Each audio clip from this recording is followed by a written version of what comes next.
ये तो गोटे प्रक्रिया जनशुणाणी माने परिवेश ये उपरे हम जेकोसी प्लांट आसो केंद्र सरकार से अप्लाई करेंगे यहाँ को राज्य प्रदूषण बोर्ड आपको कार्यकारी कर मुख्यतः प्रदूषण केमती न माने steel plant integrated steel plant हेले जनबसति पक्षी पशु पक्षी कि भाव में तार प्रभाव पड़ो ता बाबद तो मत नि आम भी देखुचे एसआर ये जो एसआर गलापर आर्सेल मित्तल निप्पन स्टील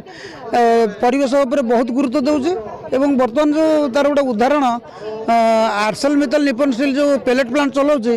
तादर देखिए जे घरे आमर जी सफा सुतरा नुह तार आहरी अधिक सफा सुतरा एवं चढ़ई मैंने कौट आसिक किंचिरी मिचिरी मिचिरी मिचिरी से गछ मान बसवास कर रोचे तेणु यही अनुभव मैंने आम प्रतिमान हो परिवेश अति सुंदर ना पशु पक्षी मैंने आसती ना आ गए कही रखी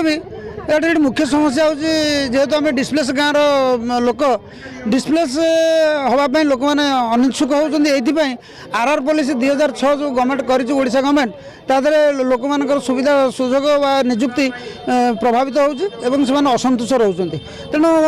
एमएनएस कर्तृपक्ष सहित मु व्यक्तिगत भाव में मानने कथबार्ता होती ये कथबार्ता निश्चित सफल हम आगामी दिन में जे आउ गोटे